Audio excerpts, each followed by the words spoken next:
अतीत के पत्र इस पाठ में भारत के दो महान विभूतियों के पत्र हैं। पहला पत्र विनोबा भावे जी द्वारा लिखा हुआ है और दूसरा पत्र महात्मा गांधी जी द्वारा लिखा हुआ है। विनोबा जी महात्मा गांधी जी को पिता के समान मानते थे। एक साल तक आश्रम में न लौटने के कारण अपने पत्र में लिखते हुए विनोबा जी ने आश्रम से बाहर रहकर किए हुए कार्यों का ब्यौरा पत्र में लिखा है। पत्र में उनका दृढ़ विश्वास, दृढ़ निश्चयी स्वभाव, देश सेवा के प्रति समर्पण, गांधी जी के प्रति श्रद्धा और अनुशासन दिखाई देता है।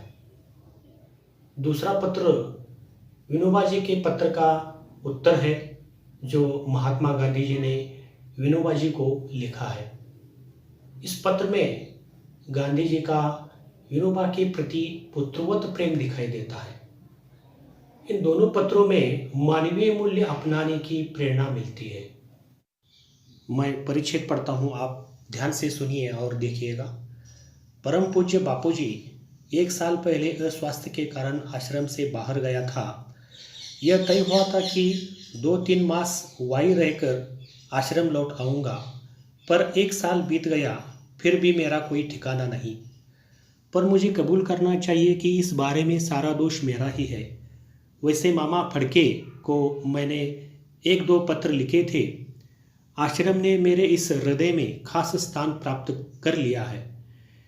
इतना ही नहीं, अपितु मेरा जन्म ही आश्रम के लिए है, ऐसी मेरी श्रद्धा बन गई है। तो फिर प्रश्न उठता है कि मैं 1 वर्ष बाहर क्यों रहा। देखिए, इस परिच्छेद में विनोबा भावे गांधी जी को पत्र लिखते हैं कि 1 साल पहले अस्वास्थ्य के कारण वे आश्रम से बाहर गए थे और यह तय करके गए थे कि 2-3 महीने में वे वापस लौटकर आएंगे, परंतु 1 साल बीत गया, वे वापस लौटकर नहीं आए।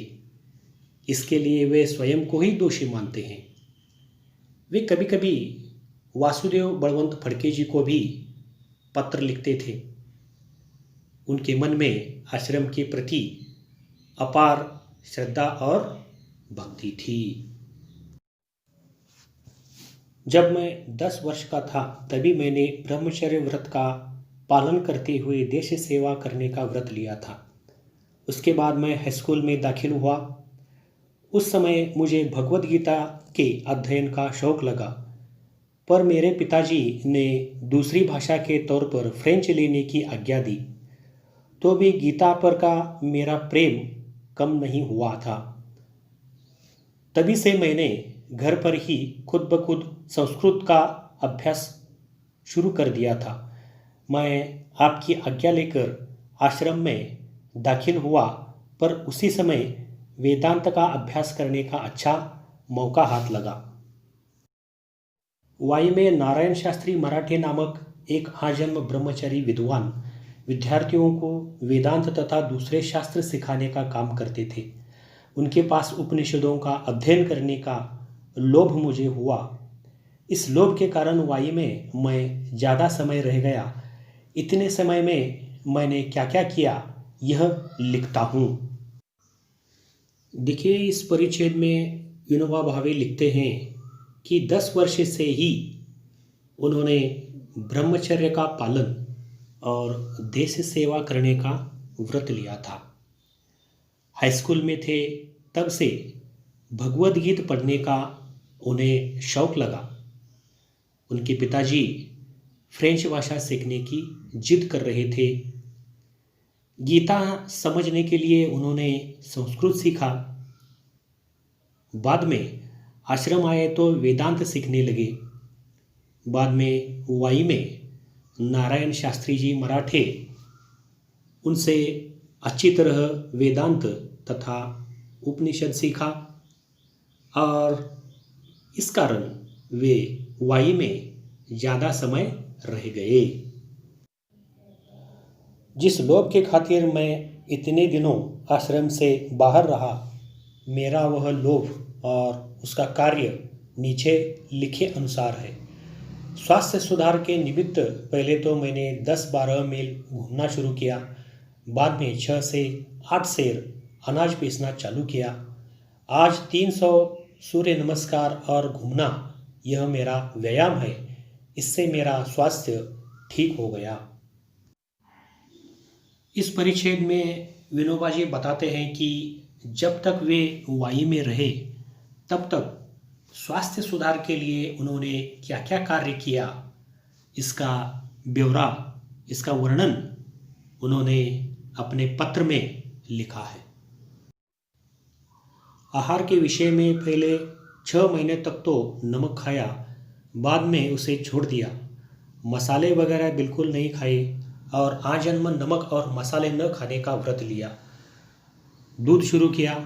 बहुत प्रयोग करने के बाद वह सिद्ध हुआ कि दूध बिना बराबर चल नहीं सकता। फिर भी अगर इसे छोड़ा जा सकता है तो छोड़ देने की मेरी इच्छा है। 1 महीना केले, दूध और नींबू पर बिताया, इससे ताकत कम हुई। देखिए, इस परिच्छेद में आहार के विषय में कौन कौन से नियमों का पालन उन्होंने किया है यह बताया है।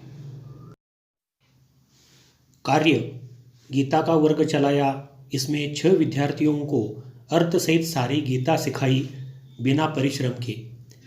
ज्ञानेश्वरी 6 अध्याय। इस वर्ग में 4 विद्यार्थी थे। उपनिषद 9। इस वर्ग में 2 विद्यार्थी रहे। हिंदी प्रचार। मैं स्वयं अच्छी हिंदी नहीं जानता, फिर भी विद्यार्थियों को हिंदी के समाचार पत्र पढ़ाने का क्रम जारी रखा।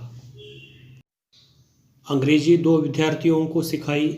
यात्रा लगभग 400 मील पैदल। राजगढ़, सिंहगढ़, तोरणगढ़ आदि इतिहास प्रसिद्ध किले देखे। प्रवास करते समय गीता जी पर प्रवचन करने का क्रम भी रखा था। आज तक ऐसे कोई 50 प्रवचन किए।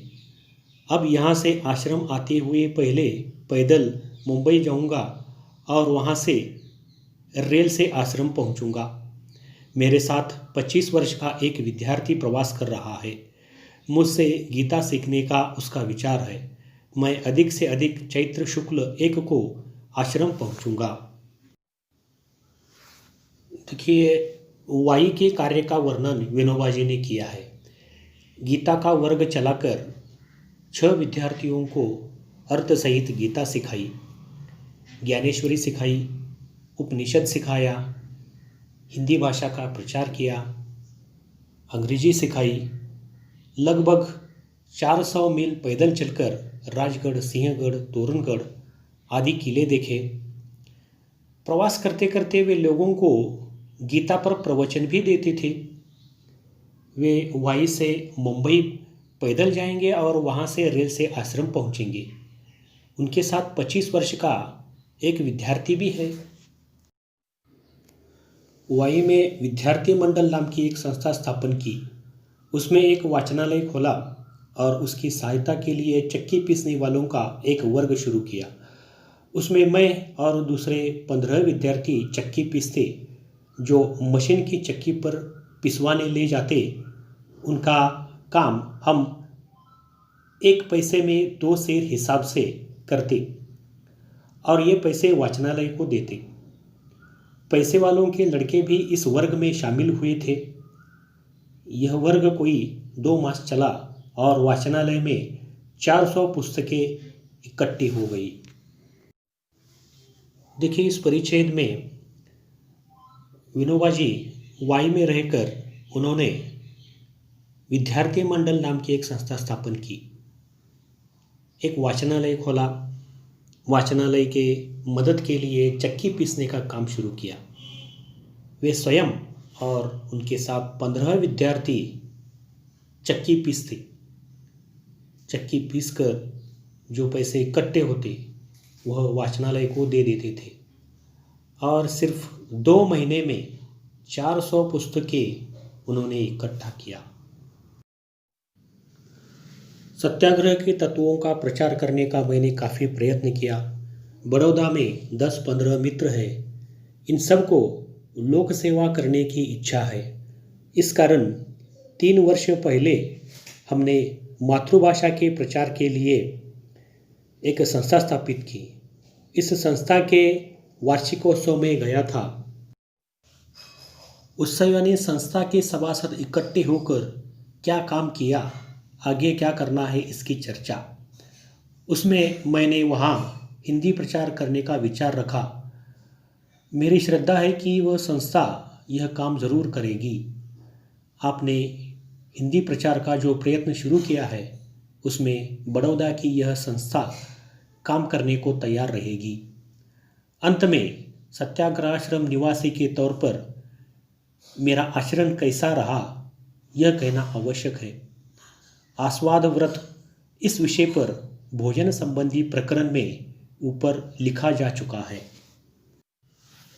इस परिच्छेद में विनोबा जी कहते हैं कि बड़ौदा में उनके 10-15 मित्र लोक सेवा करते हैं।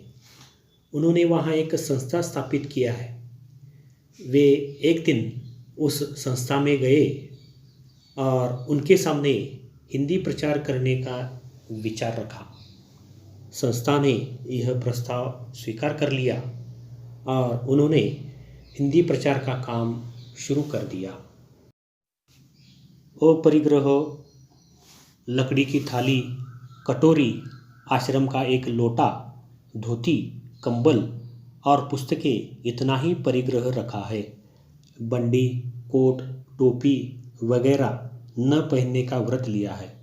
इस कारण शरीर पर भी धोती ही ओढ़ लेता हूँ। करगे पर बना बुना कपड़ा ही इस्तेमाल करता हूँ। स्वदेशी परदेशी का संबंध मेरे पास है ही नहीं।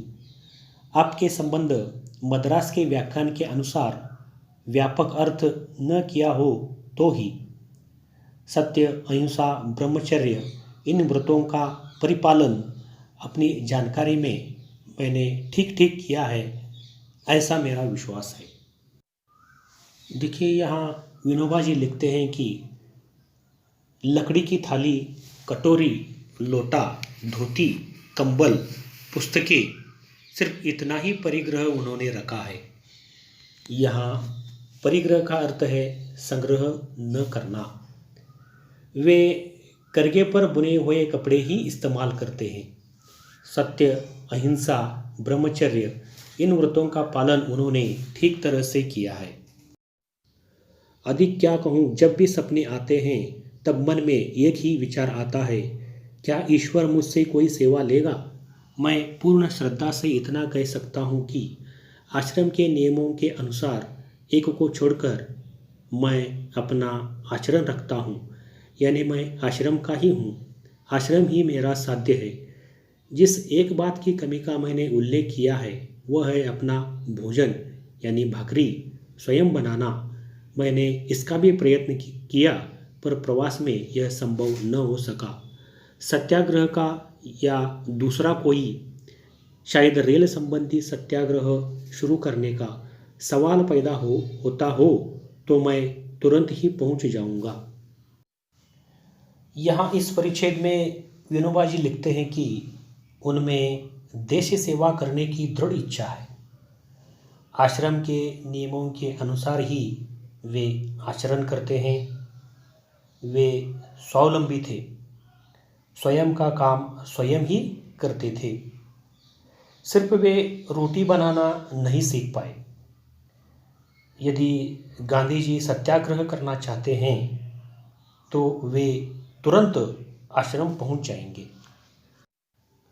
इधर आश्रम में क्या फेरफार हुए हैं तथा कितने विद्यार्थी हैं, राष्ट्रीय शिक्षा की योजना क्या है तथा मुझे अपने आहार में क्या परिवर्तन करना चाहिए, यह जानने की मेरी प्रबल इच्छा है। आप स्वयं मुझे पत्र लिखें, ऐसा विनोबा का आपको पितृतुल्य समझने वाले आपके पुत्र का आग्रह है। मैं 2-4 दिन में ही यह गांव छोड़ दूंगा। विनोबा के प्रणाम। देखिए, इस परिच्छेद में विनोबा जी गांधी जी से पूछते हैं कि आश्रम की परिस्थिति क्या है तथा उनके आहार में क्या परिवर्तन करना चाहिए, यह जानने की प्रबल इच्छा है और इसलिए वे गांधी जी को उत्तर में पत्र लिखने को कह रहे हैं। तुम्हारे लिए कौन सा विशेष काम मैं लाऊं यह मुझे नहीं सूझता। तुम्हारा प्रेम और तुम्हारा चरित्र मुझे मोह में डुबो देता है। तुम्हारी परीक्षा करने में मैं असमर्थ हूँ। तुमने जो अपनी परीक्षा की है उसे मैं स्वीकार करता हूँ। तुम्हारे लिए पिता का पद ग्रहण करता हूँ। मेरे लोभ को तो तुमने लगभग पूरा ही किया है। मेरी मान्यता है कि सच्चा पिता अपने से विशेष चरित्रवान पुत्र पैदा करता है। सच्चा पुत्र वह है जो पिता ने जो कुछ किया है उसमें वृद्धि करे। पिता सत्यवादी, दृढ़, दयामय हो तो स्वयं अपने में ये गुण विशेषता से धारण करे। यह तुमने किया है ऐसा दिखता है। तुमने यह मेरे प्रयत्नों से किया है ऐसा मुझे नहीं मालूम होता। इस कारण तुमने मुझे जो पिता का पद दिया है उसे मैं तुम्हारे प्रेम की भेंट के रूप में स्वीकार करता हूँ। उस पद के योग्य बनने का प्रयत्न करूँगा और जब मैं हिरण्यकश्यप साबित हो जाऊँ तो प्रहलाद भक्त के समान मेरा सादर निरादर करना। इस परिच्छेद में गांधी जी विनोबा जी को पत्र के माध्यम से कह रहे हैं कि तुम्हारा पुत्रवत प्रेम और तुम्हारा चरित्र मुझे बहुत अच्छा लगा। तुम अपनी परीक्षा में खरे उतरे हो। मैं तुम्हारे लिए पिता का पद ग्रहण करता हूँ। सच्चा पुत्र वही है जो पिता ने किया है उसमें वृद्धि करे और तुमने यह किया है। तुमने जो मुझे पिता का पद दिया है उसे मैं स्वीकार करके उस पद के योग्य बनने का प्रयत्न करूँगा और मैं हिरण्यकश्यप बन जाऊँ तो भक्त प्रहलाद के समान मेरा निरादर करना। तुम्हारी यह बात सच्ची है कि तुमने बाहर रहकर आश्रम के नियमों का बहुत अच्छी तरह पालन किया है। तुम्हारे आश्रम में आने के बारे में मुझे शंका थी ही नहीं। तुम्हारे संदेश मामा फड़के, यहाँ फड़के का अर्थ है वासुदेव बलवंत फड़के, ने मुझे पढ़कर सुनाए थे। ईश्वर तुम्हें दीर्घायु करे और तुम्हारा उपयोग हिंदी की उन्नति के लिए हो, यही मेरी कामना है। तुम्हारे आहार में किसी प्रकार का परिवर्तन करने का अभी तो मुझे कुछ नहीं लगता। दूध का त्याग अभी तो मत करना। इतना ही नहीं, आवश्यक हो तो दूध की मात्रा बढ़ाओ। यहाँ गांधी जी लिखते हैं कि तुम आश्रम के बाहर हो, फिर भी तुमने नियमों का पालन अच्छी तरह से किया है। ईश्वर तुम्हें दीर्घायु दे और हिंदी भाषा का प्रचार और उन्नति करो। आहार में दूध का त्याग मत करो बल्कि उसकी मात्रा बढ़ाओ। रेल विषयक सत्याग्रह की आवश्यकता अभी नहीं है, पर उसके लिए ज्ञानी प्रचारकों की आवश्यकता है। यह संभव है कि शायद खेड़ा जिले में सत्याग्रह करना पड़ जाए। अभी तो मैं रमता राम हूँ। एक दिन में दिल्ली पहुँच जाऊँगा। विशेष तो जब आओगे तब। सब तुमसे मिलने को उत्सुक हैं। बापू के आशीर्वाद। यहाँ गांधी जी लिखते हैं कि सत्याग्रह की अभी आवश्यकता नहीं है। भविष्य में खेड़ा जिले में सत्याग्रह की संभावना है। फिलहाल तो मैं यहाँ आनंद में हूँ। तुम यहाँ आ जाओ तो सब तुम्हें मिलने को उत्सुक हैं। बापू के आशीर्वाद। तो इस प्रकार इस पाठ में विनोबा जी का गांधी जी के प्रति कितना प्रेम था, कितनी भक्ति थी, यह दिखाई देता है।